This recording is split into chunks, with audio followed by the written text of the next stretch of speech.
तो राम राम बच्चों, मैं हूं सोनू विश्वकर्मा, आपका chemistry faculty at CSP platform. ठीक है, तो आज में हम लोग स्टार्ट करने वाले हैं रेस्ट पार्ट ऑफ इलेक्ट्रोकेमिस्ट्री, जो कि है हम लोग पिछले क्लास में हम लोग पढ़ा था कि हम लोग ने ड्राई क्रोजन के बारे में पढ़ दिया था ना।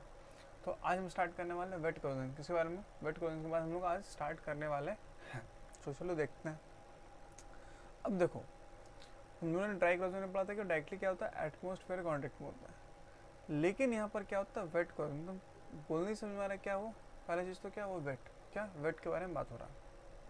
अब देखो, जैसे कोई भी इसमें कोरोजन होगा, ठीक है, तो कैसा होगा, आयनिक रिएक्शन होगा। कैसा होगा, आयनिक रिएक्शंस होगा।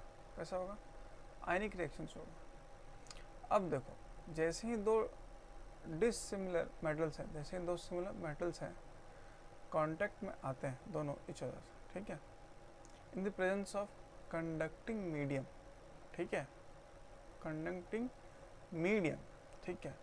अब वो मीडियम कैसा भी हो सकता है, मीना की वेट हो सकता है, ठीक है। तुम लोगों का क्या दिख रहा है, इलेक्ट्रोकेमिकल, कॉल्ड एज इलेक्ट्रोकेमिकल, या फिर इमर्स्ड, या फिर वेट कोरोजन, उसको हम लोग बोल रहे हैं। क्या बोल रहे हैं, वेट कोरोजन उसको बोल रहे हैं, ठीक है। अब देखो, जैसे वो वायर्स होते हैं, ठीक है, तो वो रस्ट करते हैं, है कि नहीं। अंडरग्राउंड में जो पाइप्स होते हैं वो भी रस्ट करते हैं कि नहीं, हाँ या ना। तो ये हो गया, ठीक है। अब देखो, मान लो सपोज, अब देखो ऐसे मान लो कोई भी फॉर्मेशन हो रहा है, कोई भी फॉर्मेशन हो रहा है, ठीक है। तो या तो वो गैल्वेनिक सेल होगा या तो कंसंट्रेशन सेल होगा। मतलब अगर आप दो क्या कर रहे हैं, दो मीडियम की बात कर रहे हैं, मीडियम में क्या बात कर रहे हैं, दो डिसिमिलर मेटल्स की बात कर रहे हैं, तो क्या होगा, वो दो तरह को शिफ्ट बिहेवियर शो करता है। पहला तो हो गया क्या, गैल्वेनिक फॉर्मेशन क्या होगा, पहला गैल्वेनिक का होगा, और दूसरा क्या होगा, कंसंट्रेशन का। किसका, कंसंट्रेशन सेल्स का होगा, है कि नहीं। तो immerse coefficient takes by the following types of cells. कैसा कैसा, तो दो टर्म पहले बता दिए थे, एक गैल्वेनिक, एक कंसंट्रेशन सेल, ठीक है। चलिए आगे देखते हैं।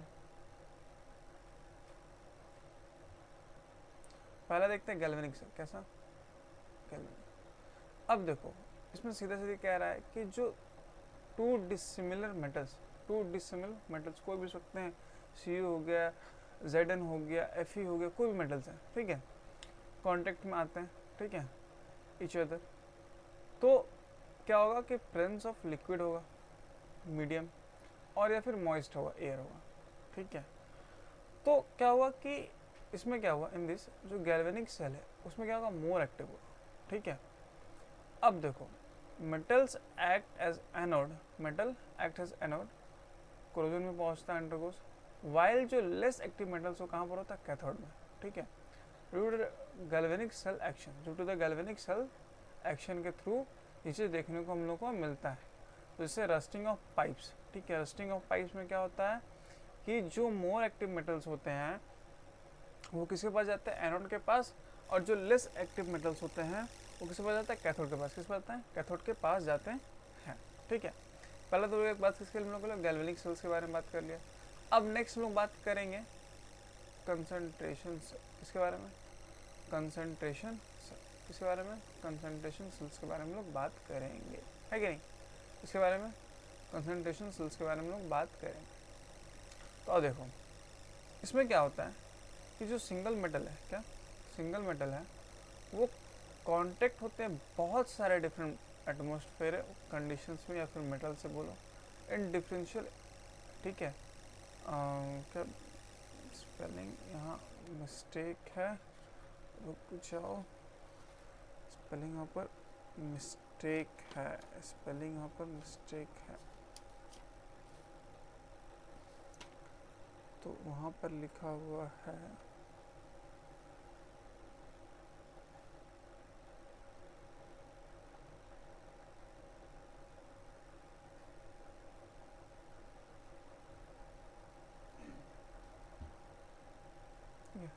इन डिफरेंट कंडीशंस बोल सकते हो, ठीक है, condition differential.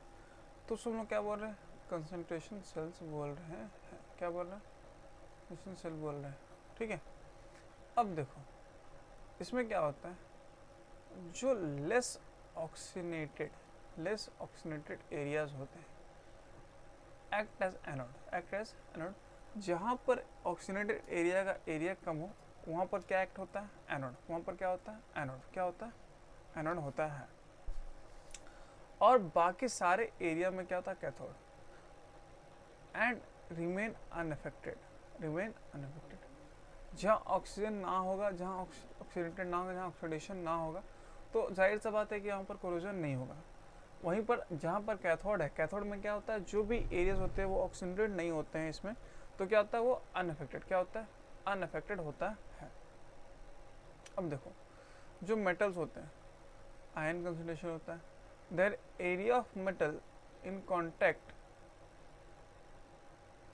With the high concentration of metal, ठीक है, ion will protected as high concentration of metal ions will be protected as act as cathode. कैसे एक्ट करते हैं, कैथोड की तरह एक्ट करते हैं, है ना। और जहाँ area of metals is contact with the low metal ionic, ठीक है, वो क्या होता है, कोरोड होता है। इसमें क्या होता है, कोरोड होता है, ठीक है। बेसिकली जहाँ पर हाई कंसंट्रेशन ऑफ मेटल्स होता है वो एरिया प्रोटेक्ट होता है, और जो किसके थ्रू, एनोड में आता है, तो क्या होगा, वो एनोड में आएगा वो दिक्कत होगा, ठीक है। एनोड में आएगा क्या होगा, वो दिक्कत होगा, और वहाँ पर क्या होगा, कोरोड होगा। वहाँ पर क्या होगा, कोरोड होगा, एक्ट एज एनोड, ठीक है। देखो difference prosperity, soil can lead into oxygen concentration of soil, oxidation concentration of soil. जो भी तुम्हारे इंसेक्ट्स होते हैं जो कि अर्थ के अंदर रहते हैं, तो वही चीज़ है, ठीक है। अब हम लोग आगे देखते हैं मैकेनिज्म, इसका जो मैकेनिज्म वह कैसे काम करता है, मैकेनिज्म कैसे काम करता है, ठीक है। अब हम लोग देखते हैं मैकेनिज्म कैसे काम करता है। तो सबसे पहले हम देखते हैं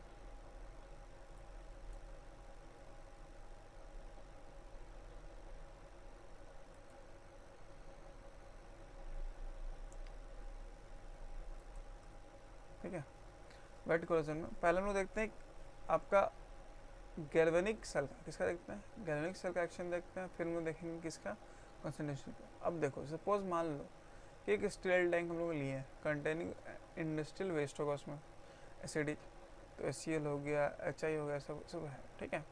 और उसमें एक स्मॉल पीस ऑफ कॉपर है, स्क्रैप है, इन कॉन्टैक्ट विद इट, तो जो एसिडिक होगा कंडक्टिंग मीडियम पीस, ठीक है, of copper act as cathode. कैसे एक्ट होगा, कैथोड की तरह एक्ट होगा, और जो स्टील टैंक है वो एनोड की तरह एक्ट होगा। तो एनोड जो है, ठीक है, वो किस में जाएगा, ऑक्सीडेशन पे, इस पे ऑक्सीडेशन पे, और लिबरेशन ऑफ इलेक्ट्रॉन करेगा, लिबरेशन ऑफ इलेक्ट्रॉन करेगा। अगर मान लो HCl है तो ये कट गया, ये H+, ये फिर 2H बनेगा, तो ये उड़ जाएगा, और ये क्या बनाएगा, ठीक है, क्लोरीन के साथ जुड़ गया, सपोज मान लो क्या है, Cu, तो CuCl, ठीक है, ये बना दिया, ठीक है। जैसे एग्जांपल यहाँ देखो Fe है, Fe2+, 2 इलेक्ट्रॉन छोड़ा, इसमें क्या हुआ, ऑक्सीडेशन हुआ, इसमें क्या हुआ, ऑक्सीडेशन देखने को मिला, हम लोग क्या देखने को मिला, ऑक्सीडेशन देखने को मिला, ठीक है। अब देखो लिबरेटेड इलेक्ट्रॉन्स फ्लो होगा, anode to cathode, metals hydrogen HI, electrolyte accept the liberates electron, undergo the reaction, hydrogen gas बनेगा, ठीक है। देखो 2H 2E छोड़ा, H2 रिडक्शन हो गया, गैस बन के उड़ गया, नेट रिएक्शन क्या बचा, Fe2H, तो Fe2+H2, ये हम लोग का बना, ठीक है। अब देखो in this corrosion the cathode area is small, cathode area जो होता है वो स्मॉल होता है, and anodic area is large होता है। तो अगर आपसे पूछा जाए कि वेट कोरोजन में गैल्वेनिक जो होगा, गैल्वेनिक सेलेक्शंस होगा, तो उसमें क्या होगा, कैथोड का जो एरिया होता है वो स्मॉल होता है, और उसी एरिया में क्या होता है, कोरोजन होता है। बट जैसे ही अगर बात किया जाए एनोडिक एरिया का, तो वहाँ पर क्या होता है, वहाँ पर कोरोजन ही नहीं होता है, वहाँ पर कोरोजन ही नहीं होता है। तो ये हम देखें किसके बारे में, अब हम लोग ये हम देखें कि तुम्हारे हाइड्रोजन एवोल्यूशन मैकेनिज्म देखे, जो कि गैल्वेनिक सेल था, किसका था, गैल्वेनिक सेल का था। अब हम लोग देखेंगे ऑक्सीजन एब्जॉर्प्शन मैकेनिज्म, जो कि कंसंट्रेशन सेल में, किसमें, कंसंट्रेशन सेल्स में हम लोग को देखने को मिलता है, ठीक है। चलो ध्यान देते हैं उसमें। Oxygen absorption mechanism, condition of cell. अब देखो इसका एग्जांपल, अगर एक रस्टिंग ऑफ आयरन है इन न्यूट्रल एक्वस सॉल्यूशन में है, ठीक है, तो ध्यान दो कि प्रेजेंस ऑफ एटमॉस्फेरिक ऑक्सीजन है, इसमें एक ड्रॉप है, water is resting on an iron steel surface पे रहेगा, ठीक है। यूजुअली क्या हुआ, जो आयरन सरफेस कोटेड है, थिन फिल्म आयरन ऑक्साइड है, वो धीरे धीरे क्या हुआ, क्रैक होना स्टार्ट करेगा। वाटर ड्रॉप क्या होगा, मोस्टली धीरे क्रैक उसमें आना स्टार्ट कर देता है, ठीक है। और जो आयरन ऑक्साइड कैसे यूज़ करेगा, कैथोड की तरह, कैसा, कैथोड की तरह। अब देखो जो मेटल सरफेस अंडर ऑक्सीडेशन में गया तो क्या हुआ, Fe2+ निकला, 2 इलेक्ट्रॉन छोड़ दिया, और जो वाटर ड्रॉपलेट्स है वो क्या हुआ, 2H2 उसको टूटा, ठीक है, 2H2O टूटा प्लस O2, 4 इलेक्ट्रॉन लूज किया, बचा 4OH, ठीक है। रिडॉक्स रिएक्शन हो गया, कैसा रिएक्शन हो गया, रिडॉक्स रिएक्शन देखने को मिला। क्या देखने को मिला हम लोग को, इसमें रिडॉक्स रिएक्शन को देखने को हम लोग को मिला। कैसा रिएक्शन देखने को मिला, रिडॉक्स रिएक्शन। देखो अगर तुम लोग को क्लियर ना हो तो फिर से मैं इसको लिख के दिखा देता हूँ बढ़िया से, ताकि तुम लोग को समझ में आएगा। वैसे आप लोग सभी को हमारे चैनल के टेलीग्राम पे और व्हाट्सएप पे चैनल पे दोनों पे आप लोग को नोट्स प्रोवाइड हो जाएगा। साथ ही साथ आप लोग को ऐप्स पे तो नोट्स मिलेगा ही मिलेगा, ठीक है। और जो भी रहेगा वो सारा हैंड रिटन नोट्स रहेगा, तो आप लोग को उतना PDF से उतना कोई मतलब है नहीं, ठीक है। तो अगर आप लोग को दिक्कत लगे, ठीक है, तो आप PDF में जो मैंने ड्रॉ करके दिखाया है उसको ज़रूर आप बना लें, ठीक है, नोटबुक में। क्योंकि जो ड्राइंग्स हैं मैंने बहुत कम बनाई है नोटबुक में, अपने नोट्स में। तो आप लोग जितना हो सके कि इसमें जो नोट्स हैं अगर ट्राई करें आप खुद से लिख लो, ठीक है, अगर यहीं पर लिख पाते हो तो, नहीं तो फिर नोट्स है ही, ठीक है। बस आपको फिर से एक बार मेहनत करना पड़ेगा उसके ऊपर। बट जहाँ तक मेरी बात है कि आप एक बार इस नोट्स को ही लिख लो, ताकि आप फिर जब मैं वो नोट्स मिलेगा आप लोग को, जो उसमें नोट्स रहेगा ऐप में ऑलरेडी अवेलेबल रहेगा, उससे आप जुला करके पूरे नोट्स को बढ़िया से कन्फिगर करके बना लेना, ठीक है। चलो यहाँ देखो पहले क्या हुआ कि जो यहाँ पर क्या हुआ, 2H, ठीक है, 2H2O, 2H2O, ठीक है, प्लस O2, ये क्या हुआ, प्लस 4 इलेक्ट्रॉन, प्लस 4 इलेक्ट्रॉन, ठीक है। ये क्या मिला हम लोग उसके थ्रू, मिला 4, क्या मिला, OH माइनस, 4OH माइनस हम लोग को मिला इसके थ्रू, 4OH माइनस मिला, ठीक है, ये चीज़ मिला। अब क्या हुआ कि ये दोनों अमाइंस क्या हुआ, कंबाइंड हो गए, क्या बना, फेरस हाइड्रोक्साइड बनाया। क्या बनाया, फेरस हाइड्रोक्साइड बनाया, ठीक है। तो फेरस हाइड्रोक्साइड देखो Fe2+, और यहाँ पर क्या लिए हम लोग, 2 मॉलिक्यूल हैं, 4 मॉलिक्यूल तो हम लोग 2 ही लिए, ठीक है। तो FeOH2 तो क्या बना दिया, फेरस हाइड्रोक्स बनाया, ठीक है। अब देखो जितना प्रेजेंस में क्या होता है, sufficient quantity oxygen, ferrous hydroxide undergoes the further oxidation, जैसे जैसे होगा वैसे वैसे बनेगा, ठीक है। हो सकता है फेरिक हाइड्रोक्साइड बने, ठीक है, तो कुछ भी बन सकता है, डिपेंड है, टाइम पे डिपेंड करता है, ठीक है, किस तरह से, ठीक है। फेरिक ऑक्साइड बनता है और येलो रस्ट बनता है, लास्ट में डिकम्पोजिशन होकर येलो रस्ट भी बनता है कि नहीं। चलो ये तो कंप्लीट हो गया। अब बात करते हैं फैक्टर्स के जो कोरोजन को अफेक्ट करती है, कोरोजन को अफेक्ट करती है। तो सबसे पहले लोग फैक्टर होगा जो होगा इम्प्योरिटीज़। किसके बारे में बात करेंगे, इम्प्योरिटीज़ की। कौन कौन सा इम्प्योरिटीज़ है जो कि क्या है कि एटमॉस्फेयर में प्रेजेंट होते हैं, एटमॉस्फेयर में प्रेजेंट होते हैं। तो पहला क्या है, एटमॉस्फेरिक कोरोजन, ठीक है। तो उसमें क्या होता है कि एटमॉस्फेयर में जो नॉर्मल एटमॉस्फेयर है उसमें ऑक्सीजन 20% होता है, नाइट्रोजन 70% होता है कि नहीं। बाकी बात स्मॉल अमाउंट में आपका CO2, H2O और ये सब रेयर गैसेस होते हैं। But due to industrial pollution क्या होता है, जो पोल्यूट जैसे CO2, Cl2 which really attacks the metals and forming corresponding carbonate, chlorine along oxides, oxide बनाना स्टार्ट कर देता है। देयरफॉर कोरोजन जो रेट होता है वो बहुत ज़्यादा फास्ट होता है in presence of along vapour like HCl, H2SO4 भी होते हैं, वेपर में कंबाइन करके बना लेते हैं और उसमें बैठ जाते हैं। तो ये भी एक तरह से दिक्कत होता है, मेटल्स में हम लोग को दिक्कत करते हैं, ठीक है। ये हो गया। अब देखो ये तो हुआ, पहला क्या हुआ कि इम्प्योरिटीज़ का बात हुआ। दूसरा क्या होता है कि तुम्हारा जैसे ह्यूमिडिटी, क्या ह्यूमिडिटी की नमी, ठीक है। तो rate of conversion of high humid atmosphere, जो गैसेस होता है एटमॉस्फेयर में और डिजॉल्व होते हैं, मॉइस्चर क्रिएट करते हैं, enhance the chemical and electrochemical reactions को इनहेंस कर देते हैं मेटेलिक सरफेस पे, और इस कारण से भी क्या होता है, कोरोजन देखने को मिलता है। इस कारण से भी कोरोजन देखने को हम लोग को मिलता है। तीसरा क्या हो सकता है, टेम्परेचर। तीसरा क्या है, टेम्परेचर। अब देखो इसमें क्या होता है, जो कोरोजन होता है इंक्रीज होता है with the increase in temperature.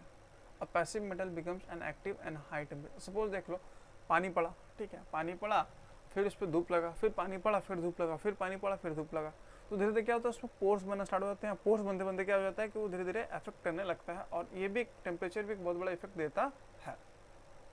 ठीक है, अब देखो इफेक्ट ऑफ पीएच। ठीक है, potential of hydrogen, general acidic जैसे मीडिया, मान लो क्लोरीन गैसेस है, ठीक है, अब हाइड्रोजन है, तो हाइड्रोजन और क्लोरीन मिल के क्या बनता है, उसको सरफेस पे बना लेता है, लेयर बना लेता है HCl का कहीं ना कहीं। ठीक है, एक शॉर्ट ड्यूरेशन के लिए, एक शॉर्ट ड्यूरेशन के लिए बनाता है।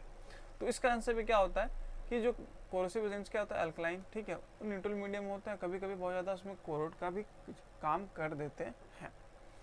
डिफरेंशियल एरिएशन, डिफरेंशियल एरिएशन, ठीक है। अब देखो increase in concentration of oxygen, ठीक है, तो one part of metal give rise to oxygen concentration and which corrosion occurs where the oxygen access as least.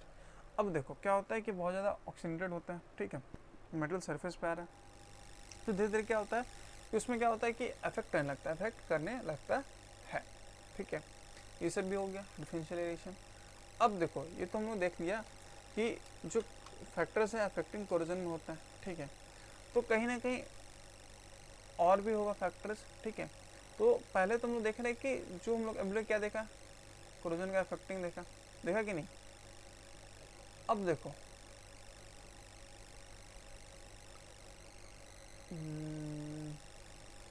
हाँ, factors affecting wet corrosion, factors affecting wet corrosion, ठीक है, factors affecting wet corrosion, ठीक है, ये चीज़ हम लोग देखा। पहले हम लोग क्या देखा था कि फैक्टर्स अफेक्टिंग एटमॉस्फेरिक कोरोजन, दूसरा क्या देख रहे हैं हम लोग, factors affecting wet corrosion, factors affecting wet corrosion. Purity of metal, ठीक है, अगर मेटल बहुत ही बढ़िया है, जैसे Au हो गया, Ag हो गया, तो ये सब मेटल्स क्या है कि बहुत ज़्यादा बढ़िया प्योर है, ठीक है, और ये सब जल्दी ऑक्साइड फॉर्म करता नहीं। अगर प्योर मेटल होगा तो असिस्ट करेगा कोरोजन को, hence the rate of corrosion क्या होता है, लो होता है। अब देखो नेचर ऑफ ऑक्साइड फिल्म, अगर अनस्टेबल होगा तो क्या होगा, जीरो कोरोजन देखने को मिलेगा, थोड़ा वोलेटाइल होगा तो rate of corrosion is maximum, and non porous oxide होगा तो एक्सीड द बैरिस होगा, क्या बोलते हैं, बैरियल की तरह होगा, प्रिवेंट करेगा। पोरस ऑक्साइड क्या होता है, हाई कोरोजन होता है, क्या होगा उसमें, हाई कोरोजन, उसमें क्या होता है, पोर्स बनाना स्टार्ट कर देता है। अब देखो सॉल्युबिलिटी, क्या सॉल्युबिलिटी, सॉल्युबिलिटी एक ये भी एक तरह का क्या है मीडियम में जो प्रोवाइड करता है। जैसे देखो सॉल्युबिलिटी ऑफ कोरोजन, ठीक है, if a product is soluble in corrosive medium, ठीक है, द कोरोजन इज रैपिड, अगर जो प्रोडक्ट है वो क्या बोलते हैं मीडियम में कंटिन्यूस है, तो धीरे धीरे क्या होगा, बहुत जल्दी क्या होगा, रैपिड होगा, कोरोजन होगा, और इनसॉल्युबल होगा तो क्या होगा, मीडियम में, then act as a barrier, then क्या होगा, बैरियर की तरह प्रिवेंट करेगा, बैरियर की तरह प्रिवेंट करेगा। ठीक है, ये भी हो गया सॉल्युबिलिटी ऑफ कोरोजन। अब देखो नेक्स्ट,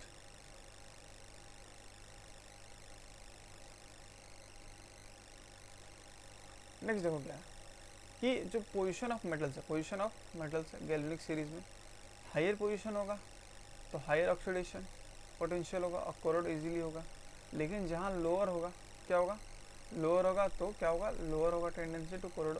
जैसे हम लोग देखा था काशीनाथ का माली, तो ये सब क्या बहुत जल्दी कोरोड होने वाले एलिमेंट्स, बहुत जल्दी कोरोड होने वाले एलिमेंट्स हैं।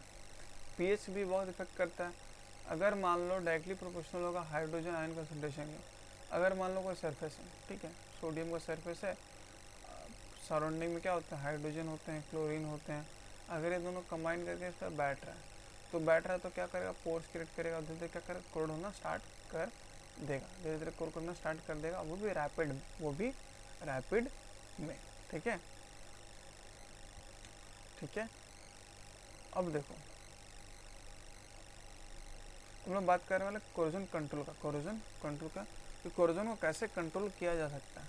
तो हम लोगों ने देखा था कि हम लोग क्या क्या पढ़े थे, हम लोग पेंटिंग पढ़े थे, ठीक है, जिंक का कोटिंग पढ़े थे, ये सब लोगों ने देखा था, ठीक है। तो देखो मॉडिफिकेशन ऑफ एनवायरनमेंट यूज़ क्या करते हैं, प्रोटेक्टिव कोटिंग को यूज़ किया जाएगा, प्रोटेक्टिव कोटिंग को, है ना। मॉडिफिकेशन ऑफ एनवायरनमेंट जैसे कि मान लो removal of harmful corrosion simulate हटाना पड़ेगा, अल्कलाइन यूटिलेशन, NH3 लाइन, ठीक है, ये सब को डालना यूज़ करना पड़ेगा। Dehumidification done by silica gel prevent the corrosion, silica gel को अप्लाई करना पड़ेगा। Use the corrosion inhibitor substance when added to a small large quantity to prevent corrosion, डालना पड़ेगा, ठीक है। फिर फॉलोइंग टाइप्स कैसे, anodic inhibitors, chromates, cathodic inhibitors, urea, vapour phase inhibitor, dry chloro hexy ammonium nitrate, ठीक है, ammonium nitrate को भी यूज़ किया जाता है, ठीक है। इसको हम लोग यूज़ कर सकते हैं एज अ कोरोजन इनहिबिटर। अब बात किया प्रोटेक्टिंग का, किसका, अब हम लोग बात करते हैं प्रोटेक्टिंग लेयर्स का, किसका बात करते हैं, प्रोटेक्टिंग लेयर्स का। अगर हम लोग को ऊपर से प्रोटेक्ट करना हो तो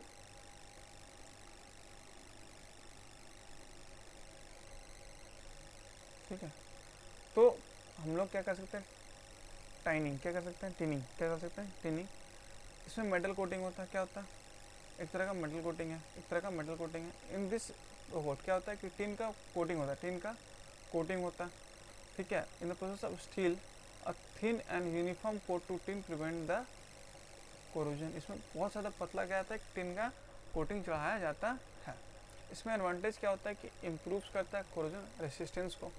डिसएडवांटेज क्या कि tin protects the metal till coating and इनट crack और डैमेज इन कोटिंग। अगर कोई इनट डैमेज हो तो फिर वो डैमेज हो जाएगा, ठीक है। एप्लीकेशन देखो एरोस्पेस में और ऑटोमोबाइल में यूज़ होता है इसका। गैल्वेनाइजिंग, ठीक है, मोर एक्टिव मेटल्स को हम यूज़ करते हैं। देखो प्रोसेस में क्या होता है कि आयरन में जब होता है स्टील शीट्स, जो बक्सा बनता है तो थिन कोट होता है जिंक का, ठीक है, इसमें डिप करके निकाला जाता है तो प्रिवेंट द कोरोजन। एडवांटेज क्या हुआ कि इसका जिंक जो प्रोडक्ट है, मेटल को कोटिंग है, उनेक्ट करता है और क्रैक और डैमेज को बहुत हद तक बताता है और एक बढ़िया मेटल्स को प्रोवाइड भी करता है, कोरोजन से बहुत हद तक बताता है। लेकिन गैल्वेनाइज जो कंटेनर्स होते हैं not use to stuff foods, आप इसमें फूड स्टफ यूज़ नहीं कर सकते, मतलब रख नहीं सकते, ठीक है। एप्लीकेशन का प्रोटेक्टिव गियर्स में, हाईवे साइंस में इसका यूज़ किया जाता है, ठीक है। ये तो हो गया इस सब के बारे में। अब हम लोग बात करते हैं एनोड प्रोटेक्शन, किसके बारे में, एनोड प्रोटेक्शन, ठीक है, एनोड या फिर एनोडिक प्रोटेक्शन।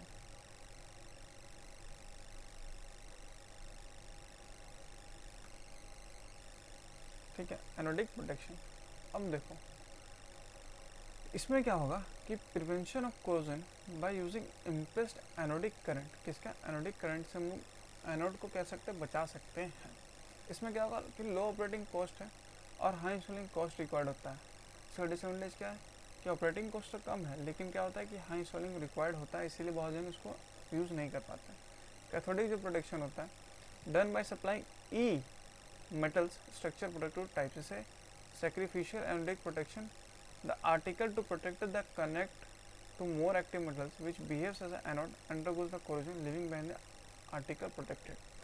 कैथोडिक में क्या होता है कि जब कोई भी इलेक्ट्रोलाइट्स में हम लोग एनोड और कैथोड को प्रोटेक्ट करते हैं तो जो आर्टिकल्स होता है प्रोटेक्ट करता है अदर मेटल्स को, जैसे वो भी क्या करता है कि कैथोड को भी प्रोटेक्शन देता है, ठीक है। अब बात करते हैं आपका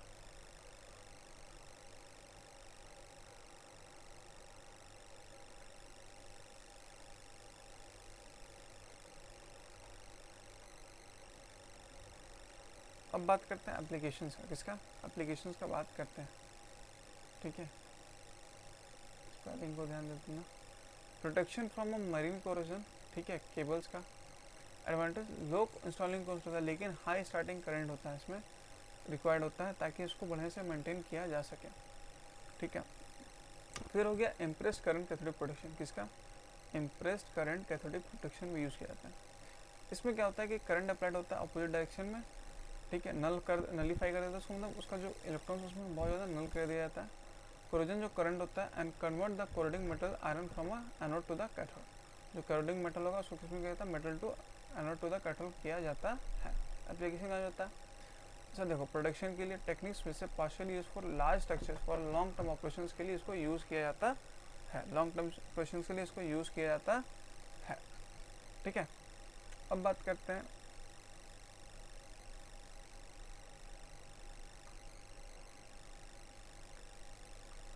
choice of metals, choice of metals या फिर मटेरियल्स यूजिंग प्योर, नोबल और इनर्ट। तो इसमें क्या होता है कि कोरोजन का खतरा ना का कम होता है, मतलब ना के बराबर होता है, ठीक है, लेकिन इसका कॉस्ट थोड़ा सा हाई होता है, कॉस्ट थोड़ा सा हाई होता है। ठीक है, इसमें रिफाइनिंग प्रोसेस यूज़ करके हम उसको निकालते हैं। जैसे हम लोग को गोल्ड हो गया, कॉपर हो गया, सब बहुत ही कम इसका ऑक्साइड्स मिलता है और बहुत ज़्यादा रिफाइनिंग मेटल्स में हम लोग को ये मिलता है। यूजिंग मेटल्स अलॉयज, ठीक है, यूजिंग मेटल्स जो अलॉयज होते हैं वो भी क्या होता है, जैसे ब्रास हो गया, है ना, ब्रास को यूज़ किया जाता है। तो ये सब क्या हो गया, जैसे क्रोमियम, निकल, ये सब क्या एक तरह का अलॉयज मेटल है। तो अलॉयज मेटल भी क्या करते हैं कि कोरोजन को प्रिवेंट करते हैं, अलॉयज मेटल भी कोरोजन को प्रिवेंट करते हैं।